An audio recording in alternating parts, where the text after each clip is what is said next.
শুনো ছেলে, কখনো দেখছো দরজা জ্বালানো সবকিছু বন্ধ করে রুমে বসে বসে একটা মেয়েকে কান্না করতে? কখনো দেখছো একটা মেয়েকে ওয়াশরুমের ভিতরে বসে বসে কান্না করতে? কখনো দেখছো একটা মেয়েকে ভাতের থালার সামনে নিয়ে কান্না করতে? কখনো দেখছো একটা মেয়েকে রাতের পর রাত জায়গা জায়গা একটা ছেলের জন্য কান্না করতে, ছটফট করতে দেখছো? কখনো শ্বাস নিঃশ্বাস এগুলো বন্ধ হয়ে যেতে কখনো দেখছো? দেখো নাই। তাই আমরা বুঝি না একটা মেয়ের ভিতরের ফিলিংস। মেয়েরা হচ্ছে চাপা স্বভাবের, বুঝতে পারছো? ওরা আছে না, ওদের মনে করে যে ভাই বুক ফাটবো কিন্তু মুখ ফাটবো না, এরকম মেয়েরা হচ্ছে চাপা স্বভাব। যে মেয়ে সবসময় ফ্যামিলিতে আগে আগে থাকতো, যে কোনো প্রোগ্রামে যে কোনো অনুষ্ঠানে, ওই মেয়ে সবসময় সবাইকে উৎসাহ দিত, সবসময় সবার আগে আগে থাকতো। ওই মেয়ে এখন সবার পিছে পিছে থাকে। যেই মেয়ে ফ্যামিলিতে সবচেয়ে বেশি কথা বলতো, সবসময় বাচ্চাদের মধ্যে car car car car car car করতেই থাকতো, ওই মেয়ে এখন কথাই বলে না, চুপচাপ থাকে, সবসময় একা একা থাকে।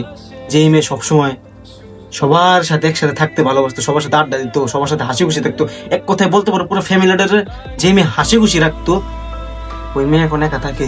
যেই মেয়ে রাতের অন্ধকারকে ভয় পাইতো, ওই মেয়ে এখন অন্ধকারকে ভালোবাসে। যেই মেয়ে রুমে একা শুয়ে থাকতে ভয় পাইতো, ওই মেয়ে এখন রুমে একা শুয়ে থাকতে ভালোবাসে। তাহলে বুঝো কত একটা আঘাত পাইছে ওই মেয়ে, কত বড় একটা ধোকা খাইছে ওই মেয়ে, তাই না?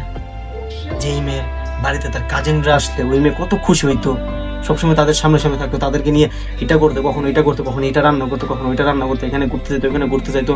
আর এখন রুমের এক কোনায় সে বসে থাকে। আগে সে মানুষের হাসাইতো, এখন সে তার নিজেরই হাসাইতে পারে না। আর আমরা পুরুষরা, আমরা ছেলেরা যে বলি না মেয়েরা 2 আনা, মেয়েরা 4 আনা, আমি একটা গেলে 10টা মেয়ে আসবো, আরে মেয়েরা খারাপ বাউতা কত কিছু আমরা বলি, তাই না?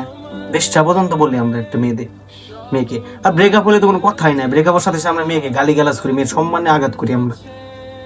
দেখো ভাই, আজকে একটা কথা বলি, মেয়েরা কেমনে খারাপ হবে আমার বলবো।